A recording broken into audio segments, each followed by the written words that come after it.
इनका पीछे बंद कर देना बेटा।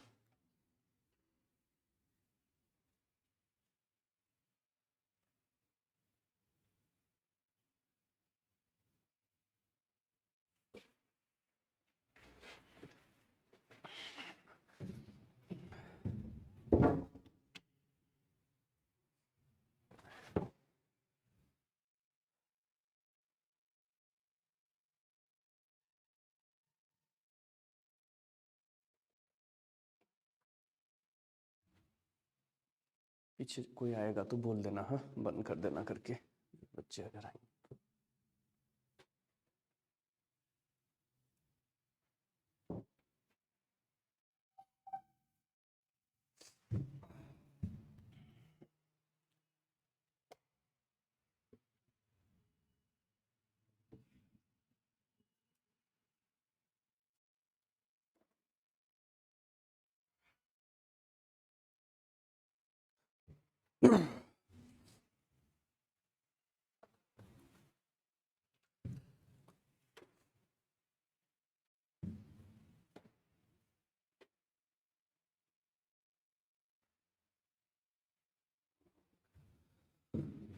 इसमें देखो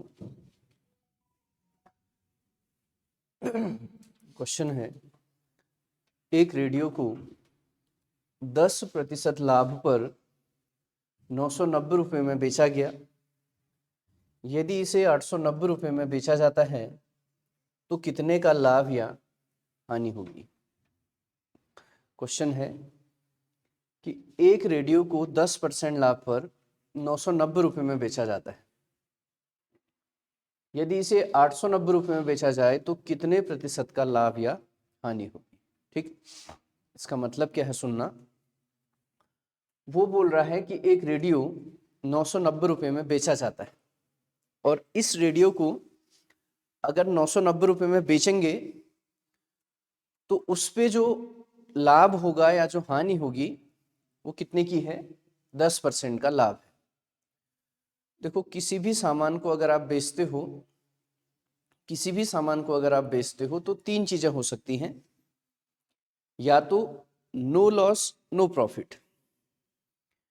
नो लॉस नो प्रॉफिट कब होगा, जितने रुपए में वस्तु खरीदी होगी अगर उतने में ही उस वस्तु को बेच दोगे तो आपको ना तो कोई लाभ होगा और ना कोई हानि होगी। दूसरी कंडीशन, जितने रुपए में आपने वस्तु खरीदी है उससे ज्यादा में बेचोगे तो आपको लाभ हो जाएगा। और तीसरी कंडीशन है, जितने रुपए में आपने वस्तु खरीदी होगी उससे कम में बेचोगे तो आपको क्या होगी, हानि होगी। ठीक, तो सुनिए, उसने बोला कि रेडियो को 990 रुपये में जब बेचा जाता है तो 10% का लाभ होता है, मतलब क्रय मूल्य से 10% ज्यादा पैसा आया। ठीक है, तो पहले हम इस 10% की फ्रैक्शन बना लेंगे, भिन्न बना लेंगे, और इसकी जो फ्रैक्शन बनेगी, इसकी जो भिन्न बनेगी वो कितनी बनेगी, 1/10। ठीक है, इसमें जो 10 होगा वो इसका क्रय मूल्य होगा, क्योंकि उसने जो ये परसेंटेज बोला है 10% का लाभ बोला है। परसों भी मैंने आपको एक चीज बताई थी कि अगर वो बोलता है कि किसी वस्तु को इतने रुपए में बेचने पर 10% का लाभ होता है तो इसका मतलब क्रय मूल्य से 10% ज्यादा। और अगर वो बोलता है कि किसी वस्तु को क्रय मूल्य के 10% में बेचा जाता है तो वो लैंग्वेज अलग है।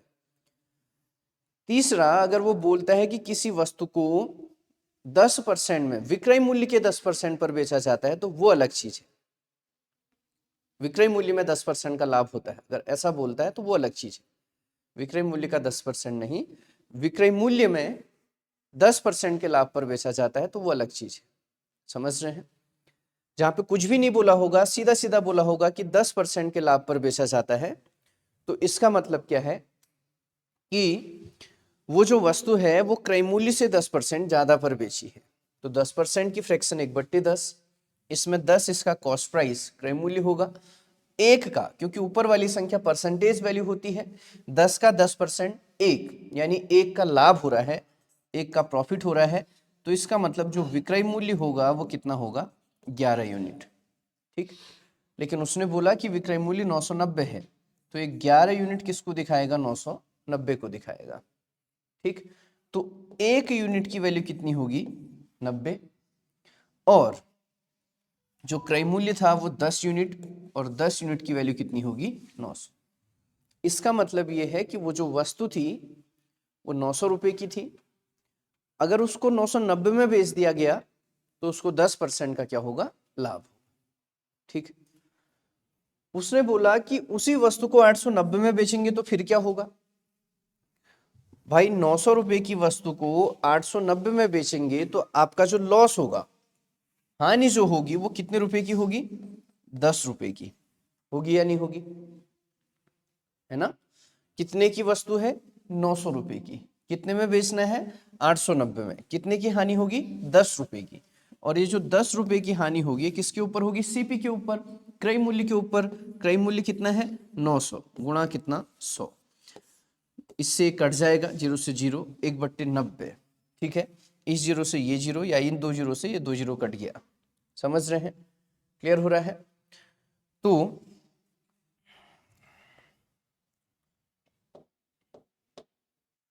ये 2 0 से ये 2 0 काट दो, 10/9, 9 का भाग दे देंगे, 9 एकम 9 और 1 10, एक सही 1/9% का क्या होगा, लॉस होगा।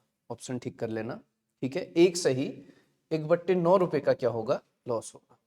समझ रहे हैं, बोल रहा है कि लाभ या हानि का प्रतिशत क्या होगा। कोई वस्तु जिसको 10% के लाभ पर बेचा जाता है और 10% के लाभ पर 990 में बेचा जाता है, 10% की फ्रैक्शन होगी 1/10, मतलब 10 की कोई वस्तु है तो उसको 1 के प्रॉफिट में बेचा जाता है, 11 में बेचा जाता है। एसपी 11 यूनिट, जिसकी वैल्यू कितनी है, 990, तो 1 यूनिट की वैल्यू कितनी होगी, 90, तो 10 यूनिट की वैल्यू, क्रय मूल्य 10 यूनिट है, इसकी वैल्यू कितनी होगी, 900। मतलब वो वस्तु कितने की है, 900 की। जब 900 रुपए की वस्तु को 890 में बेचोगे, अच्छा परसेंटेज नहीं निकालना है, लाभ या हानि निकालनी है, तो हानि कितने की है, 10 रुपए की। परसेंटेज निकालना होगा तो ऐसे निकाल सकते हैं। ठीक हो गया, यहाँ पे 10 रुपए का लॉस हो रहा है ना, क्योंकि वस्तु कितने की थी, 900 की, कितने में बेचोगे, 890 में, तो कितने रुपए की हानि होगी, 10 रुपए की। परसेंटेज में दिखाना है तो 10 रुपए की हानि किसके ऊपर, 900 के ऊपर, गुणा कितना, 100, ये 2 0 से 2 0 कैंसिल। 10/9 का मतलब है एक सही 1/9% की क्या होगी, हानि होगी। ठीक, जल्दी से नोट कर लो।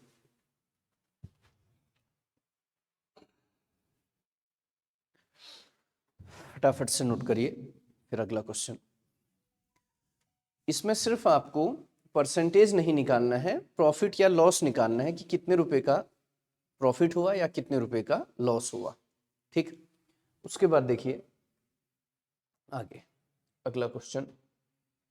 10% का लाभ उसने बोला, 10% की फ्रैक्शन होती है 1/10, मतलब लाभ किसके ऊपर होगा, क्रय मूल्य के ऊपर। क्रय मूल्य 10 है, 1 का लाभ, तो कितने में बेचा होगा, 11 यूनिट में, उसकी वैल्यू 990, 1 यूनिट की वैल्यू 90, 10 यूनिट क्रय मूल्य है, 10 यूनिट की वैल्यू 900, और 900 की वस्तु को 890 में बेचोगे तो 10 रुपए का क्या होगा, लॉस होगा।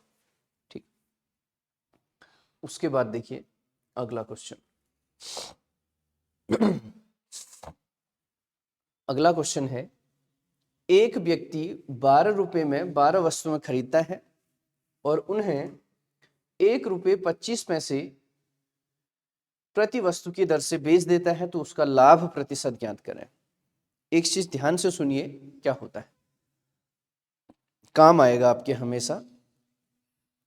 प्रॉफिट और लॉस के क्वेश्चन जब आपने सॉल्व करने हैं, लाभ और हानि के क्वेश्चन जब आपने सॉल्व करने हैं, तो हमेशा एक चीज ध्यान रखिए, आपको जितनी वस्तु का क्रय मूल्य पता है उतनी ही वस्तु का आपको विक्रय मूल्य भी पता होना चाहिए, जब भी आप लाभ और हानि का प्रतिशत निकाल सकते हैं या लाभ और हानि कैलकुलेट कर सकते हैं। ये आपको हर क्वेश्चन में ध्यान रखना पड़ेगा, क्या, कि जितनी वस्तु का आपको क्रय मूल्य पता है उतनी ही वस्तु का आपको क्या पता होना चाहिए, विक्रय मूल्य पता होना चाहिए। यानी कि कॉस्ट प्राइस जितनी वस्तु का पता है, जितने आर्टिकल का आपको पता है, उतनी ही आर्टिकल का आपको सेलिंग प्राइस पता होना चाहिए। ठीक, एक व्यक्ति 12 रुपए में 12 वस्तुएं खरीदता है। अगर वो 12 रुपए में 12 वस्तुएं खरीदता है तो एक वस्तु जो खरीदेगा वो कितने रुपए की खरीदेगा? 1 रुपए की। पक्का समझ आ रहा है ना? इतना तो समझ आ रहा होगा। जब वो 12 वस्तुएं 12 रुपए की खरीदता है तो एक वस्तु खरीदेगा 1 रुपए की। और उसने बोला कि प्रत्येक वस्तु को वो 1 रुपए 25 पैसे के हिसाब से बेचता है। तो आर्टिकल का जो सीपी है, एक आर्टिकल का सीपी वो कितना है? 1 रुपया। ठीक है, या फिर यहाँ पे ये बोल सकते हैं कि सीपी ऑफ 1, इस पे हम लिख सकते हैं सीपी ऑफ 1 आर्टिकल, ये क्या होगा? 1 रुपीज होगा। एक वस्तु का क्रय मूल्य कितना है? 1 रुपए, और बेचा गया मूल्य तो उसने, अब मैंने एक वस्तु का क्रय मूल्य क्यों निकाला? क्योंकि मुझे एक वस्तु का विक्रय मूल्य दिया है। ठीक है, तो एसपी ऑफ 1, एसपी ऑफ 1 मतलब एक वस्तु का जो विक्रय मूल्य है वो 1 रुपया 25 पैसा है, 1.25 है। समझ आ रहा है? एक तरीका। दूसरा तरीका, जब 12 वस्तुएं उसने 12 रुपए में खरीदी तो मतलब 12 वस्तु का क्रय मूल्य पता है 12 रुपए, 12 वस्तु का विक्रय मूल्य भी तो बना सकता हूं ना? कैसे? एक वस्तु का विक्रय मूल्य 1 रुपया 25 पैसा है तो 12 का होगा 12 गुणा 1.25। ठीक, तो देखो एक का क्रय मूल्य 1 है, एक का विक्रय मूल्य 1.25 है, तो एक वस्तु पर उसको लाभ हो रहा है कितने का? 0.25 का हो रहा है ना? इसी 0.25 का लाभ किसके ऊपर हो रहा है? 1 रुपए के ऊपर, और परसेंटेज के लिए गुणा कितना? 100। ठीक है, अब क्या करना है? अगर आप इसको 100 पैसे मान लेते हैं तो तब भी परसेंटेज के लिए 100 करना होगा। ठीक, अगर आप इसको 0.25 में सॉल्व कर रहे हैं तो फिर इसको आप ऐसे ही सॉल्व कर सकते हैं। ठीक है, तो 0.25 का प्रॉफिट 1 के ऊपर परसेंटेज के लिए गुणा 100, जब उसको सॉल्व करोगे तो 0.25 100 से गुणा होके दशमलव कैंसिल खत्म कर जाएगा, कैंसिल हो जाएगा, तो ये 25% का क्या होगा? लाभ। या फिर क्या करो, इसको 0.25 को आप इस 1 रुपए को 100 पैसा कर लो, कर सकते हैं। इस 1 रुपए को क्या कर लो? 100 पैसा, फिर उसका दशमलव हटाओगे तो फिर से जीरो बढ़ाने पड़ेंगे आपने, फिर गुणा 100। ठीक, तो इससे अच्छा है कि 0.25 और यहाँ पे 1 गुणा कितना? 100, तो 100 उससे 0.25, दशमलव के बाद 2 स्थान है और वहां 2 जीरो है, हट जाएगा दशमलव, तो 25% का इसको क्या होगा? लाभ होगा। समझ गए? क्लियर हो रहा है? ठीक, उसके बाद देखिए अगला क्वेश्चन। ठीक है, परसेंटेज के लिए गुणा 100, ये भी आप लगा सकते हैं। ये समझ गए हैं? क्लियर हो रहा है ना? आगे देखिए अगला क्वेश्चन।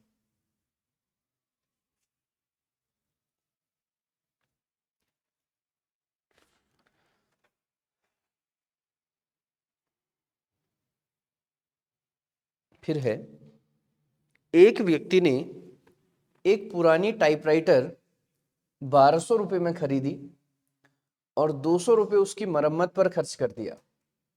वह टाइपराइटर को 1680 रुपए में बेच देता है, तो उसका लाभ प्रतिशत ज्ञात कीजिए। देखो है क्या, अभी प्रॉफिट लॉस के बेसिक क्वेश्चन आपके चल रहे हैं, जहां पे आपको क्रय मूल्य दिया है, विक्रय मूल्य दिया है, और आपने लाभ और हानि निकालनी है, या फिर लाभ और हानि का प्रतिशत निकालना है। वो बोल रहा है कि एक व्यक्ति ने एक पुरानी टाइपराइटर 1200 रुपए में खरीदी, तो टाइपराइटर का जो कॉस्ट प्राइस है, जो क्रय मूल्य है, वो 1200 रुपए है। ठीक, इसने 1200 रुपए में इसको खरीदा है, और उसने क्या किया? 200 रुपए उसकी मरम्मत पर लगा दिए। ठीक, होता क्या है, मान लीजिए कि आपने कोई यूज्ड मतलब सेकेंड हैंड कोई स्कूटर खरीद लिया या टाइपराइटर खरीद लिया 1200 रुपए का। अब आप उस टाइपराइटर को 1200 रुपए का खरीद रहे हैं, पुराना टाइपराइटर 1200 रुपए का खरीद रहे हैं, तो हो सकता है कि अगर वो पुराना है तो उसमें कुछ ना कुछ आपने उसको रिपेयर करने के लिए पैसा लगाना है। तो 1200 रुपए में तो आप उसको खरीद के ले आए हैं, उसके बाद 200 रुपए आपके और लग गए हैं, इसका मतलब ये जो टाइपराइटर है, ये टाइपराइटर आपको 1200 नहीं बल्कि कितने में पड़ गया है, 1400 रुपये में। ये आपकी जेब से लगा है पैसा। और 1200 रुपये में खरीदा, 200 रुपये मरम्मत में लगा दिए, और उसके बाद इस टाइपराइटर को जब बेचा तो आपने कितने में बेच दिया, 1680। तो आपको क्या हुआ, प्रॉफिट हो गया है, लाभ हो गया है। कितने रुपए का, 280 रुपये का। किसके ऊपर, 1400 के ऊपर। परसेंट के लिए गुणा कितना, 100। ये 2 जीरो से, ये 2 जीरो कैंसिल, 14 से 28 2 बार, साथ में जीरो। तो 20% का आपको क्या हो गया, 20% का लाभ हो गया। समझ रहे हैं, करिए।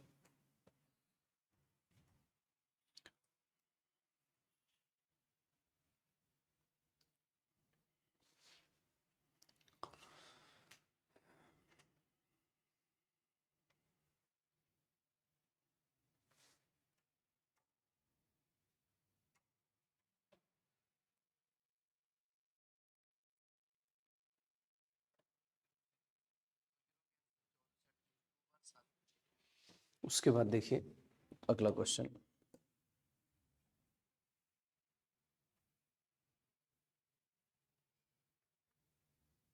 अब इसको समझना।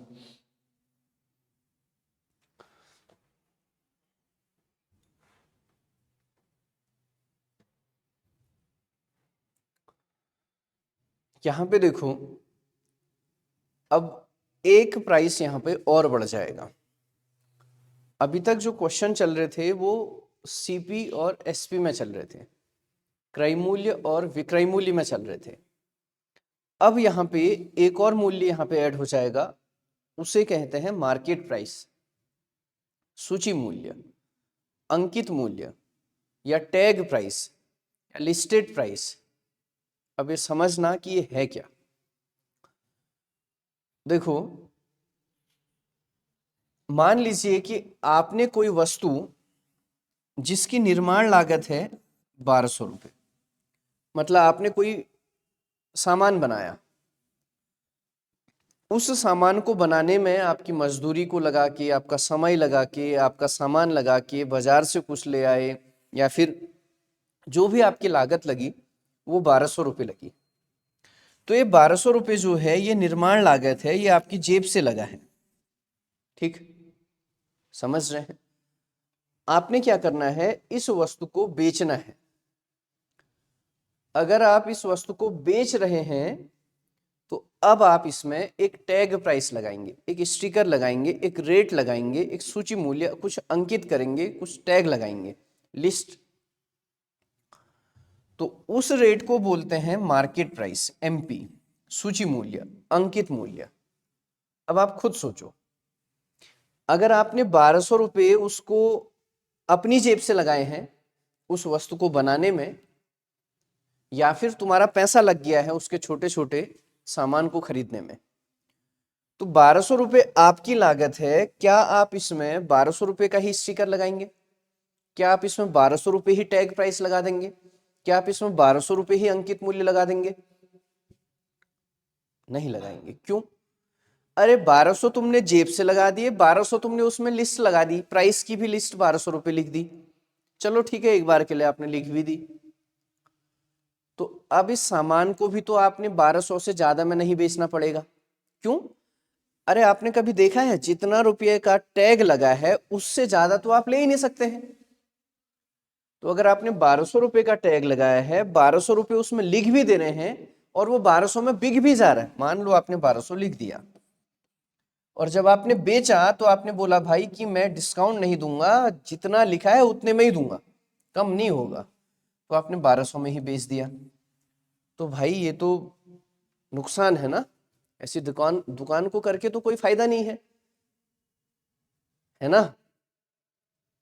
ठीक, तो होता क्या है, आप जब इसमें अंकित मूल्य लगाओगे, जब इसमें अंकित करोगे मूल्य को, जब इसकी रेट लिस्ट लगाओगे, सूची मूल्य जब इसका बनाओगे, तो अपनी लागत से ज्यादा बनाओगे। अब सुनना जो मैं बोल रहा हूं, अंकित मूल्य हमेशा क्या होता है, लागत से ज्यादा। अब आप कुछ भी लगा सकते हैं इसमें, और आपने इसमें प्राइस लगा दिया कितने रुपए का, 1500 रुपए का। ठीक, लगा दिया। अब आप इसको बेचने चले, इसको बेचने चले और आपने अब एक मूल्य बनाना है एसपी, जिसको सेलिंग प्राइस बोलते हैं, विक्रय मूल्य, कि आप इसको कितने रुपए में बेचेंगे। ठीक, कितना अंकित कर दिया आपने? 1500 रुपए। अब आप इसको 1500 रुपए में ही बेच रहे हैं, तो इसका मतलब आप कोई डिस्काउंट नहीं दे रहे हैं, आप कोई छूट नहीं दे रहे हैं, आप कोई बट्टा नहीं दे रहे हैं, आप कोई कम नहीं कर रहे हैं। अगर आप इसको 1400 रुपए में दे रहे हैं, तो इसका मतलब आप 100 रुपए का डिस्काउंट दे रहे हैं। समझ रहे हैं? मान लीजिए कि आपने इसको 1400 रुपए में बेच दिया। ठीक, अब ध्यान से सुनिएगा, कितना रुपया था, आपकी लागत कितनी थी, और आपने कितना लिख दिया।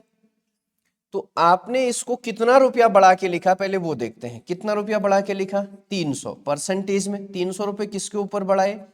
1200 के ऊपर, गुणा कितना? 100। ये 300 से 1200 4 बार, 4 से 100 कितनी बार? 25%। तो मैं ये बोल सकता हूं कि आपने अंकित मूल्य क्रय मूल्य से 25% बढ़ा के लिखा है। कोई दिक्कत? पक्की बात है, समझ गए हैं? अब आपने इस वस्तु को बेचा कितने में? तो आप ये बोलेंगे कि आपने 100 रुपए का क्या दे दिया है? डिस्काउंट दे दिया है, छूट दे दी। अब ये 100 रुपए की छूट आपने किसके ऊपर दी? 1500 के ऊपर, और गुणा गए कितना? 100।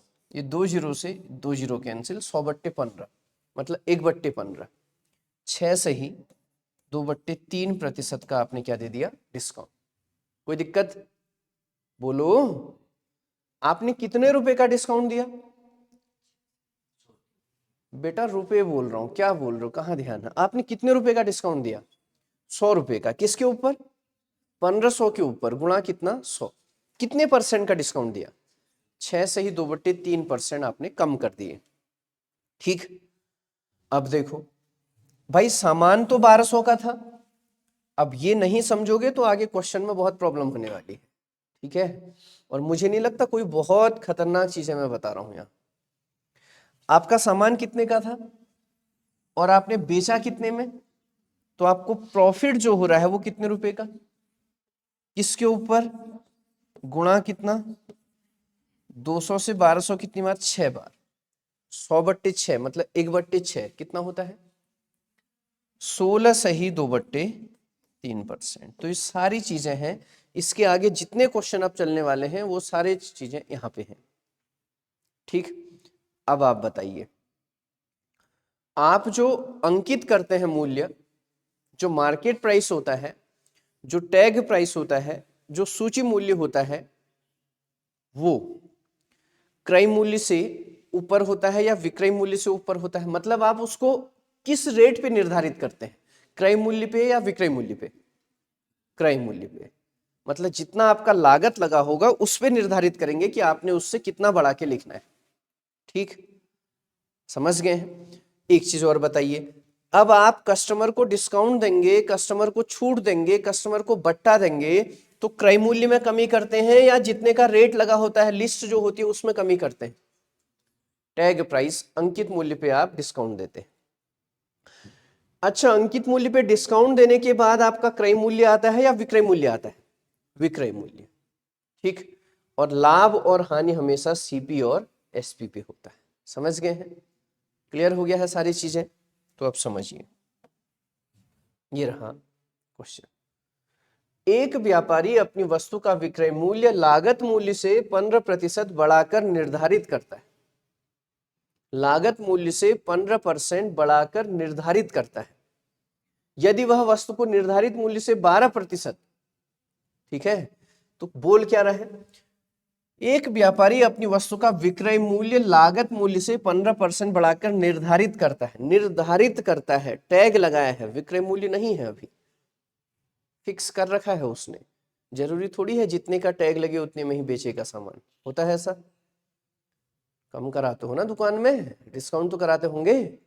ठीक, तो देखो, एक है यहाँ पे क्रय मूल्य और एक है यहाँ पे एमपी, मार्केट प्राइस। तो 15% बढ़ा के निर्धारित करता है और 15% की फ्रैक्शन होती है 3/20। पता है 3/20? इसका मतलब 20 रुपया तो आपकी लागत थी, आप 3 रुपये बढ़ा के निर्धारित कर रहे हैं। आपने कितना निर्धारित कर दिया? 23 रुपये। समझ गए हैं? समझ गए हैं दो मूल्य कैसे बने? आगे बढ़िए। यदि वह वस्तु को निर्धारित मूल्य से 12% कम मूल्य पर बेचता है, भाई निर्धारित मूल्य से 12% कम कौन से रेट में कमी करता है बताइए? एमपी में कमी करता है। और एमपी में कमी करने के बाद कौन सा रेट आता है? एसपी आता है, सेलिंग प्राइस आता है। तो कितने की कमी कर रहा है? 12% की। 12% की फ्रैक्शन 3/25। 3/25। इसका मतलब 25 क्या है? निर्धारित मूल्य है, और उसमें 3 की कमी करने के बाद कितने में बेचा उसको? 22 में। समझ गए हैं? कोई दिक्कत है? कोई दिक्कत है? पक्का? इसीलिए बोलता हूं, जब मैं एक्सप्लेन कर रहा होता हूं, समझा रहा होता हूं, तो उसको तुम पंडित जी के मंत्र की तरह मत सुनो। ठीक है? लास्ट में पंडित जी ने स्वाहा कहा तो तब तुमने स्वाहा बोला ना। इसमें थोड़ा तिल डाल दो तो वही, बस तिल डाल दो, उससे पहले क्या बोला वो कुछ नहीं पता ना। या कथा में बैठे हो तो बस प्रसाद का ही इंतजार कि बस कब काजू बादाम मिल जाए, अनार मिल जाए। ठीक? तो क्रय मूल्य से 15% अधिक निर्धारित करता है। ये विक्रय मूल्य को समझ के उसको विक्रय मूल्य मत बना देना। विक्रय मूल्य को निर्धारित कर रहा है वो, एक टैग लगा रहा है कि इतने में बेचूंगा, इससे ज्यादा मैं नहीं बेचूंगा, वो निर्धारित कर रहा है। तो क्रय मूल्य से 15%, 15% की फ्रैक्शन 3/20। अगर 20 है तो उसको 3 बढ़ा के 23 लिखेगा। अगली चीज, वह वस्तु को निर्धारित मूल्य से 12% कम पर बेचता है। निर्धारित मूल्य से 12% कम, परसेंटेज 12% की फ्रैक्शन बनी 3/25। अगर निर्धारित मूल्य 25 है तो 3 कम में 22 में बेचेगा। ठीक है? अब एक चीज बताइए, यहां पे इस क्वेश्चन में 23 भी इसका मार्केट प्राइस है और 25 भी इसका मार्केट प्राइस है। ठीक है भाई, क्या एक ही वस्तु के दो दो मार्केट प्राइस हो सकते हैं? एक ही वस्तु के क्या दो दो सूची मूल्य हो सकते हैं? प्रैक्टिकल सोचो ना। क्यों, कुछ याद थोड़ी करना है कि आर्यभट्ट ने ये कहा था कि एक वस्तु के दो दो वो हो सकते हैं। क्या एक ही वस्तु के दो दो मार्केट प्राइस हो सकते हैं? नहीं हो सकते हैं। क्या एक ही वस्तु के दो दो अंकित मूल्य हो सकते हैं? नहीं हो सकते हैं। तो इसका मतलब अंकित मूल्य तो एक होना चाहिए ना, तो अंकित मूल्य बराबर करना पड़ेगा। अब ये हर क्वेश्चन में चलेगी ये प्रोसेस। तो अंकित मूल्य एक होना चाहिए, तो इसको बराबर बनाओ। इसको बराबर बनाने के लिए इसको कर दो गुणा किससे? 25 से। इसको 25 से तो इसको भी किससे करोगे? 25 से। ये 25 था, इसको किससे गुणा कर दो? 23 से, तो इसको भी 23 से। समझ गए हैं? अब 23 गुणा 25 करो या 25 गुणा 23 करो, एक ही रेट आएगा। और ये हो गया 22 गुणा 23 और ये हो गया 25 गुणा 20।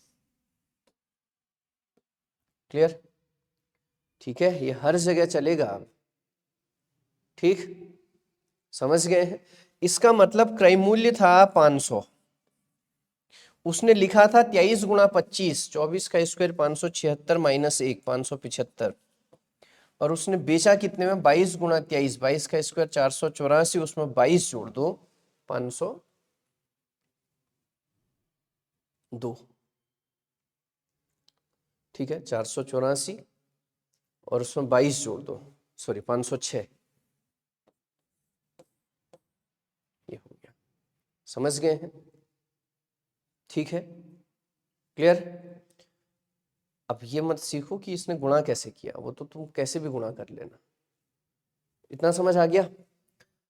पूछा क्या है? तो उसका लाभ प्रतिशत, बेटा कितने रुपए की लागत थी? 500, बेचा कितने में? 600 में। कितने रुपए का लाभ?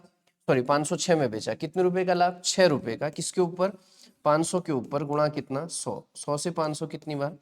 5 बार। 5/6 का मतलब है 1 सही 1/5% का इसको क्या हो गया? लाभ। आया समझ? क्लियर हो गया है? तो अभी धीरे धीरे बाकी चीजें भी क्लियर हो जाएंगी। कुछ इसमें सीखो, कुछ अगले क्वेश्चन में, कुछ अगले क्वेश्चन में। अभी तो शुरुआत है इसकी। ठीक? करिए जल्दी से। और ये बहुत ज़्यादा इम्पोर्टेंट है, ध्यान रखना। इन क्वेश्चनों को सीख लेना बहुत अच्छी तरीके से, यहाँ से क्वेश्चन बनने के चांसेस हैं।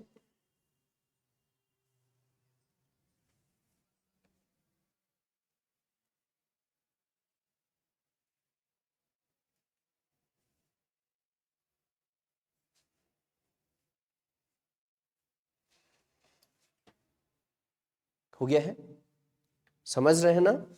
आपको जितना क्लास में पढ़ाया जा रहा है आप उसका रिवीजन करिए, आपको नहीं आ रहा है तो आप उसको बार बार पूछिए।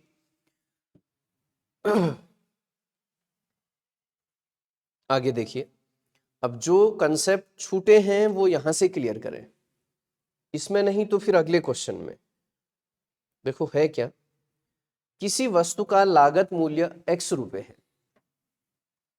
किसी वस्तु का लागत मूल्य x रुपए है, मतलब उस वस्तु को बनाने में जो पैसा लगाया है वो x रुपए है। तो उस वस्तु को बनाने में जो x रुपया लगा है वो x रुपया कुछ भी हो सकता है, 100, 150, 300, 500, 1000, 1200, 10,000, 20,000, कुछ भी। इसे 200% बढ़ाकर अंकित किया गया है, समझ रहे हैं।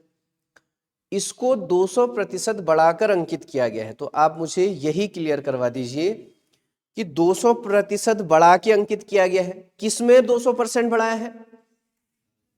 क्रय मूल्य में, कॉस्ट प्राइस में, सीपी में, लागत मूल्य में। जितना पैसा लगाया होगा उससे 200 बढ़ा के उसका रेट लिख देगा, 200% बढ़ा के रेट लिख देगा, ठीक। तो 200% की फ्रैक्शन कितनी होती है? 200/100, मतलब 2/1, ठीक। बोलिए, अगर 2/1 होती है तो इसका मतलब क्रय मूल्य इसका 1 होगा, उसमें 2 बढ़ा के लिख दिया तो मार्केट प्राइस कितना होगा? 3। कोई दिक्कत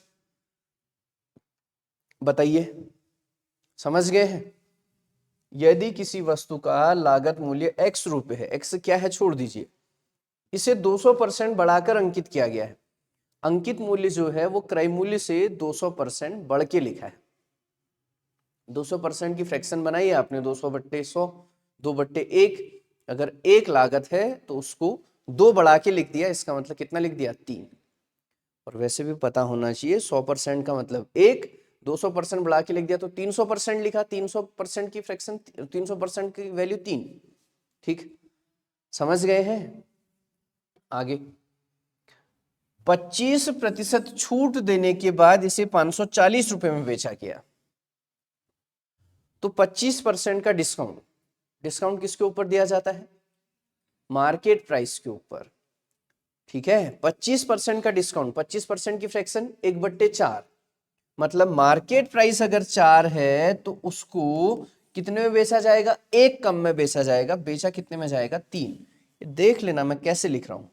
जब मार्केट प्राइस यहां ऑलरेडी 3 है तो इसके ऊपर थोड़ी लिख दोगे, क्योंकि ये जो अनुपात है बेटा, ये क्रय मूल्य और अंकित मूल्य का है, और ये जो अनुपात है ये अंकित मूल्य और विक्रय मूल्य का है। ये अनुपात अंकित मूल्य और विक्रय मूल्य का है, ये अनुपात क्रय मूल्य और अंकित मूल्य का है, ठीक है। और मुझे चाहिए क्रय मूल्य, अंकित मूल्य और विक्रय मूल्य का अनुपात चाहिए, लेकिन ऐसा थोड़ी कि अंकित मूल्य के अनुपात 2-2 होंगे। भाई ये भी अंकित मूल्य है, ये भी अंकित मूल्य है, तो अंकित मूल्य अलग अलग थोड़ी होगा, अंकित मूल्य तो एक ही होगा, बराबर होगा। बोलिए, तो इसको बराबर करना पड़ेगा। एक चीज बताओ, एक की आयु 10 साल है, एक की आयु 12 साल है। सुनिए, एक की आयु 10 साल है, एक की आयु 12 साल है।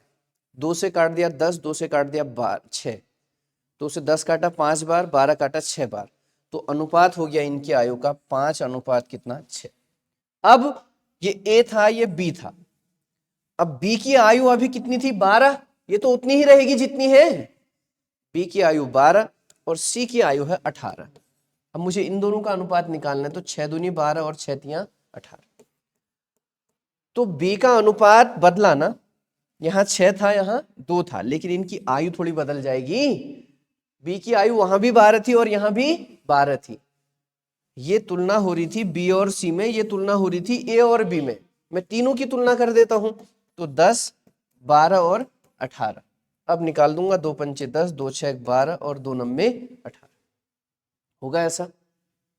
क्लियर है? तो बराबर करने के लिए मुझे क्या करना पड़ेगा?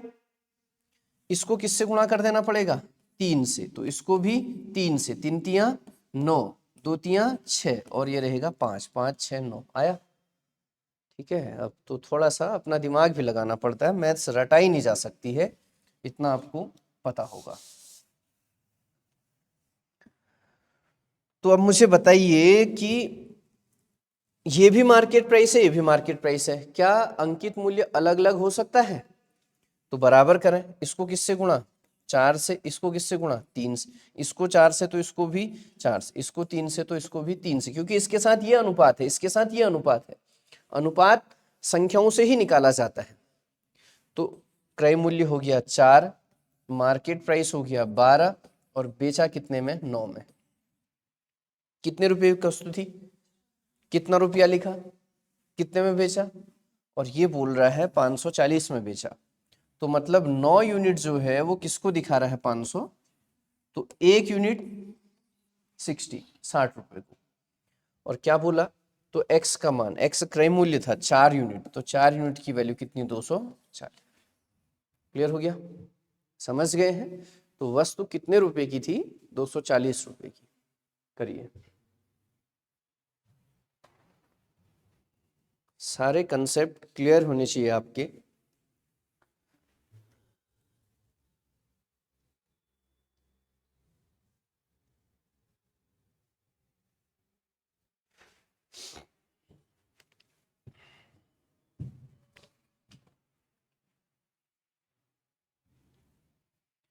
हो गया है? शाबाश। कैलकुलेशन कोशिश करो कि खुद से करो।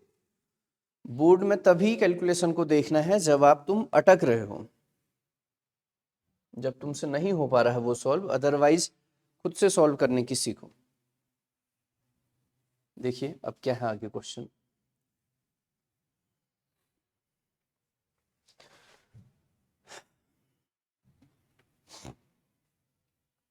क्वेश्चन है, एक फुटकर विक्रेता 20% अधिक अपने सामान को अंकित करता है और फिर 25% छूट देता है। उसके द्वारा बेची जाने वाली एक वस्तु की बिक्री कीमत रुपए में क्या है अगर उसकी लागत मूल्य 2500 रुपए है? ठीक, सेम क्वेश्चन है, सुनिए कैसे करना है। उसने बोला कि एक फुटकर विक्रेता 20% अधिक अपने सामान को अंकित करता है, 20% अधिक अपने सामान को अंकित करता है। तो आप मुझे एक चीज बताइए, उसने बोला कि अपने सामान को 20% अधिक अंकित करता है, इसका मतलब अच्छा, किस मूल्य से 20% अधिक अंकित करेगा? लागत मूल्य से, सीपी से, कॉस्ट प्राइस से। जितना कॉस्ट प्राइस होगा उससे 20% बढ़ा के लिखेगा। तो हमें एक चाहिए क्रय मूल्य, एक चाहिए अंकित मूल्य और एक चाहिए विक्रय मूल्य, यही तो है। अंकित मूल्य जो है वो क्रय मूल्य से 20% अधिक है। 20% की फ्रैक्शन 1/5। तो क्रय मूल्य अगर 5 है बेटा, तो अंकित मूल्य 1 बढ़ा के कितना होगा? 6। ठीक, समझ गए हैं? और फिर 25% की छूट देता है, 25% का डिस्काउंट भी देता है। ठीक, क्लास में जितने क्वेश्चन करा रखे हैं उनको आप समझिए, बाकी प्रैक्टिस के लिए आपको पीडीएफ भेज देंगे और, ठीक है, एक्स्ट्रा क्वेश्चनों की प्रैक्टिस के लिए। और फिर 25% छूट देता है। अब मुझे एक चीज बताइए कि वो कौन से रेट पे, कौन सा मूल्य होता है जिस पे डिस्काउंट दे दिया जाता है? Market price. अंकित मूल्य जो है उस पे डिस्काउंट देते हैं, और मार्केट प्राइस पे डिस्काउंट देने के बाद कौन सा मूल्य आता है? Selling price. तो कितने परसेंट का डिस्काउंट? 25% का। 25% की फ्रैक्शन 1/4, मतलब मार्केट प्राइस अगर 4 है तो 1 का छूट दे रहा है, बेच कितने में रहा है? 3। ठीक, आप देख रहे हैं कि एक ही क्वेश्चन है, एक ही क्वेश्चन में क्या आप दो दो मार्केट प्राइस लगाएंगे, दो दो अंकित मूल्य लगाएंगे? एक ही वस्तु तो है, ये भी अंकित मूल्य है, ये भी अंकित मूल्य है, भाई अलग अलग थोड़ी हो जाएगा अंकित मूल्य, बराबर करना पड़ेगा। बराबर करने के लिए सबसे अच्छा तरीका, वैसे तो देखो बहुत तरीके हैं, इसको आप 2 से गुणा करो 12, इसको 3 से गुणा करो 12। सबसे अच्छा है कि इसको ऊपर नीचे गुणा कर दो इंटरचेंज करके। इसको किससे गुणा करिए? 4 से। किससे गुणा करिए? 4 से। और इसको किससे गुणा करिए? 6 से। ठीक, इसको 6 से तो इसको भी किससे? 6 से। इसको 4 से तो इसको भी किससे? मतलब वो जो वस्तु है वो 5 गुणा 4 कितने की है? 20। और उस वस्तु पे आपने लिखा कितना? 24। और उस वस्तु को आपने बेचा कितना? 18। समझ गए हैं?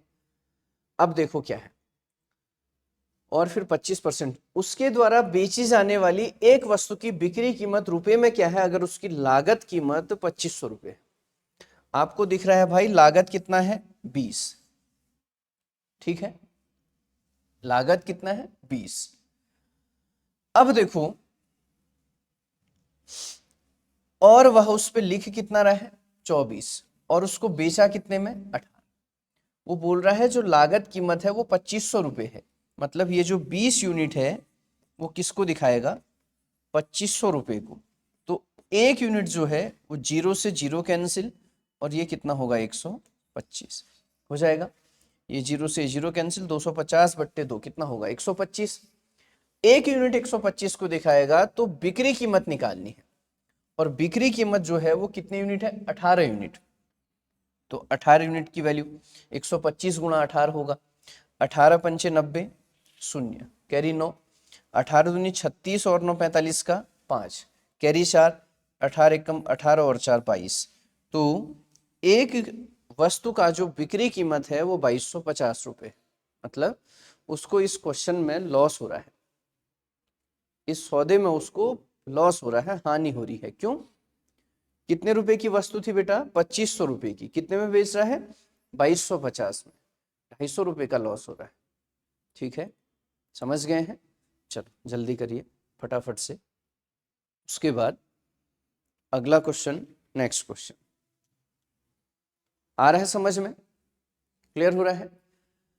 एक नॉर्मल टाइप जिसमें क्रय मूल्य विक्रय मूल्य दिया होता है, और एक दूसरा टाइप जिसमें अंकित मूल्य को भी ऐड कर दिया गया है।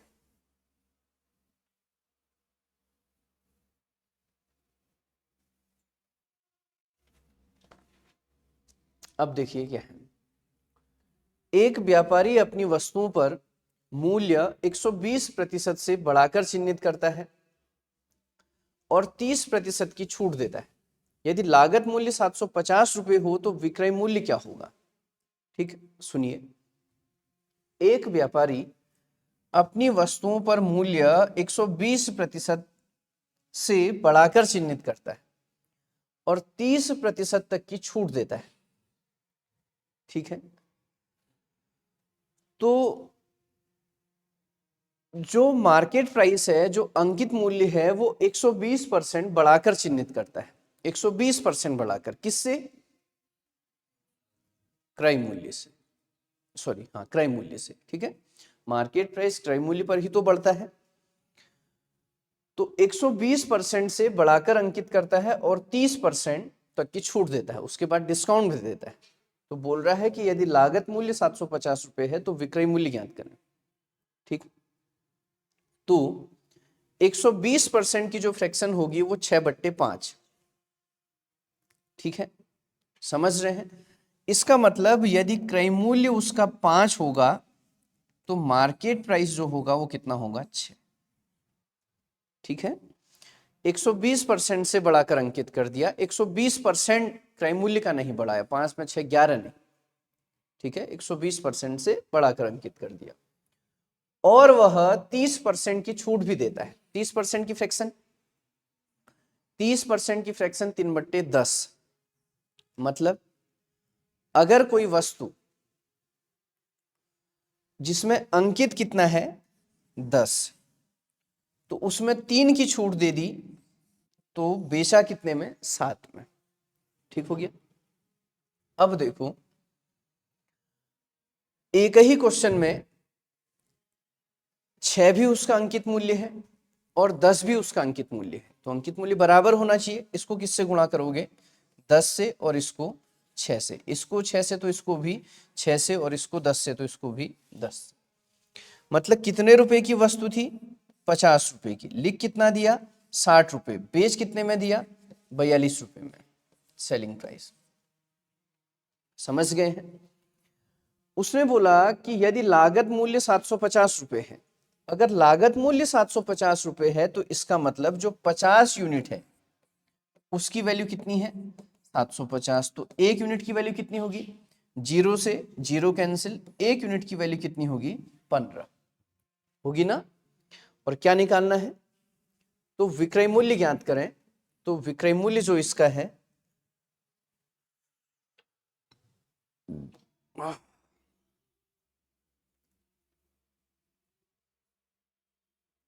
अच्छा एक मिनट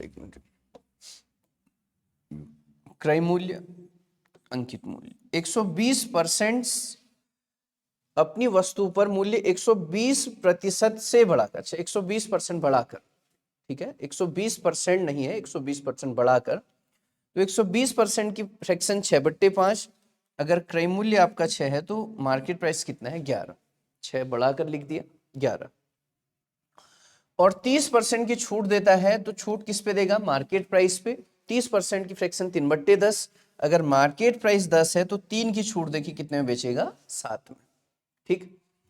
बराबर करेंगे, इसको किससे गुणा 10 से, तो इसको किससे गुणा 11 से, इसको 11 से तो इसको भी 11 से, इसको 10 से तो इसको भी 10 से, समझ गए हैं। तो 50 और ये कितना होगा 110 और ये कितना होगा 77। वस्तु कितने रुपए की थी 50 यूनिट की, लिखा कितना 110 यूनिट, बेचा कितने में 77 यूनिट में, ठीक समझ गए हैं। तो 50 यूनिट की जो वैल्यू है वो बोल रहा है लागत मूल्य तो उसकी 750 है, तो 50 यूनिट की वैल्यू 750, तो 1 यूनिट की वैल्यू कितनी होगी 15। विक्रय मूल्य निकालना है, विक्रय मूल्य कितना यूनिट है 77 यूनिट, तो 15 गुणा 77, 15 सत्ते 105 कैरी 10, 15 सत्ते 105 और 10 कितना 115, तो ये जो होगा विक्रय मूल्य ये कितना होगा 1155 रुपए, ठीक।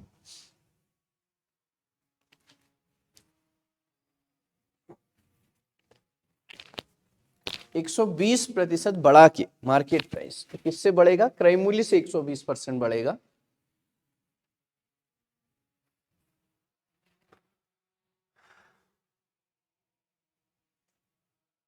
हो गया। आगे देखिए,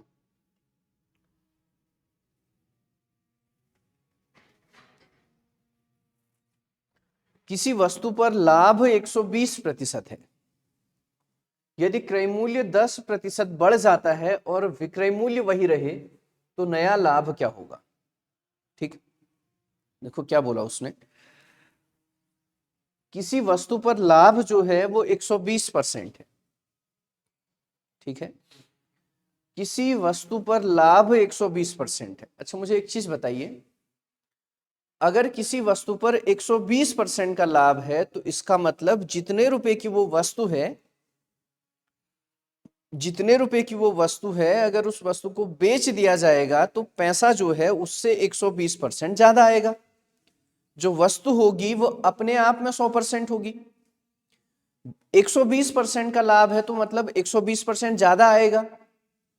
और मैंने आपको बहुत अच्छी से ये चीज बता रखी है, परसेंटेज अगर जुड़ता है तो 100 के ऊपर, परसेंटेज घटता है तो 100 में से ही घटता है।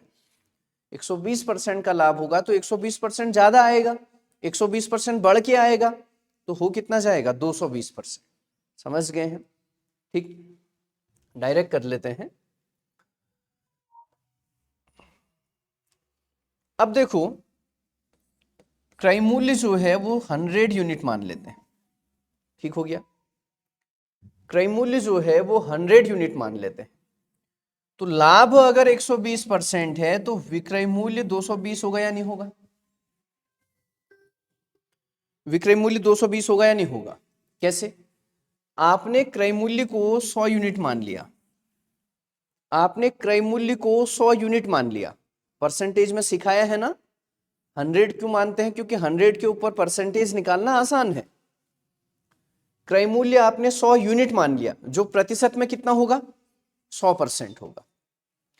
वो बोल रहा है कि वस्तु पर 120% का लाभ है, मतलब 120% ज्यादा आ रहा है, 120% ज्यादा आ रहा है, तो 120% परसेंट किस पे बढ़ता है 100 में, 100 में 120 जुड़ा तो कितना आया 220% आया, किसका क्रय मूल्य का, 100 का 220% कितना 220, आ रहा है समझ में। तो विक्रय मूल्य कितना होगा 220 यूनिट।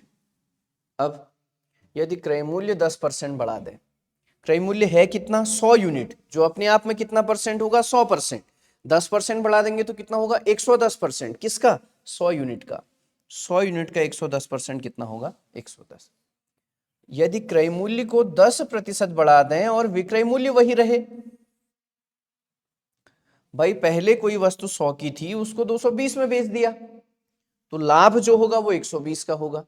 अब वस्तु 110 की है, उसको 220 में बेचा, तो लाभ जो है वो 100 ही का होगा। बोलिए, होगा ना ऐसा। तो बोल रहा है कि तो नया लाभ का मार्जिन क्या होगा, नया लाभ कितना होगा, 110 का। कितना होगा, 110 का, सॉरी, पहले 100 की थी, 220 में बेचा तो 120 का लाभ होगा। अब 110 का है, 220 में बेचा तो 110 का होगा। समझ रहे हैं। और ये 110 का लाभ किसके ऊपर होगा, क्रय मूल्य 110 के ऊपर, परसेंट के लिए गुणा कितना, 100।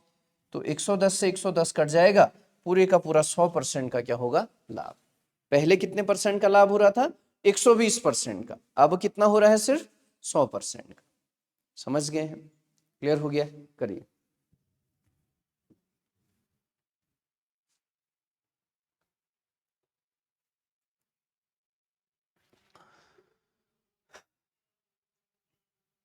परसेंटेज पे काम करना सीखिए, फ्रैक्शन सीखो, जितना हो सकता है इनकी प्रैक्टिस करो।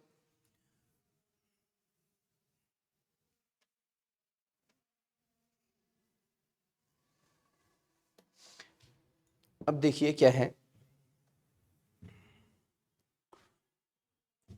एक फुटकर विक्रेता अपने सामान का मूल्य 150% से बढ़ाकर अंकित करता है।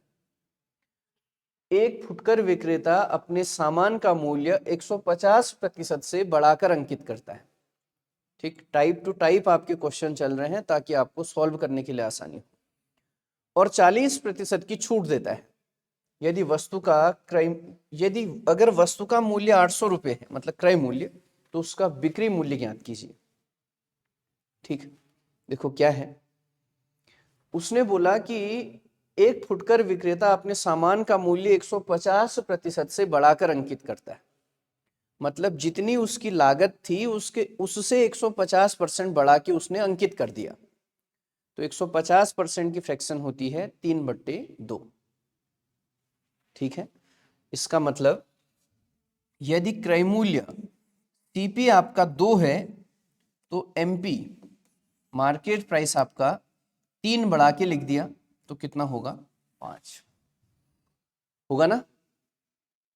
समझ रहे हैं। एक फुटकर विक्रेता अपने सामान का मूल्य 150% से बढ़ाकर अंकित करता है। 150% की फ्रैक्शन बेटा 150/100, 50 से 150 3 बार और 100 2 बार। मतलब 2 अगर उसका क्रय मूल्य है तो उसका 150% कितना होगा, 3 बढ़ा के लिख दिया तो लिखा कितना, 5। ठीक, और 40% की छूट दे देता है। अच्छा मुझे एक चीज बताइए, डिस्काउंट कौन से रेट पे दिया जाता है, मार्केट प्राइस पे, और डिस्काउंट के बाद क्या आता है, सेलिंग प्राइस। तो सेलिंग प्राइस कितना है, 40% की छूट, किस पे, मार्केट प्राइस पे। 40% की फ्रैक्शन 2/5। तो यदि मार्केट प्राइस 5 है तो उसमें 2 की छूट दे दिया है, तो बेचा कितने में, 3 में। 5 मार्केट प्राइस, 5 मार्केट प्राइस। यहां पे आपको यूनिट बराबर करने की जरूरत नहीं है, क्योंकि मार्केट प्राइस एक ही होना चाहिए, ये भी मार्केट प्राइस है, ये भी मार्केट प्राइस है, तो कोई दिक्कत नहीं है, कुछ करने की जरूरत नहीं है। तो क्रय मूल्य कितना, 2, मार्केट प्राइस कितना, 5।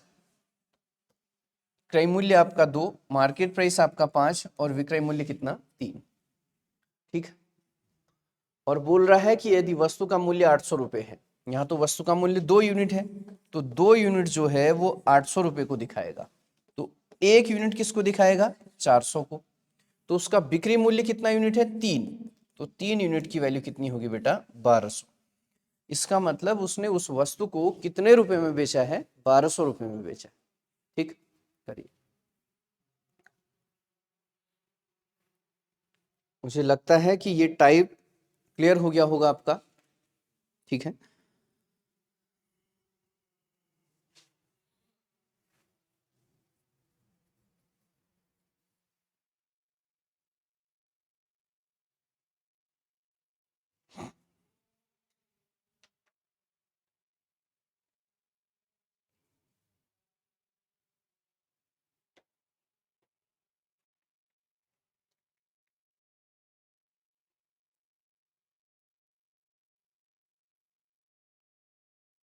हो गया है, आगे देखिए।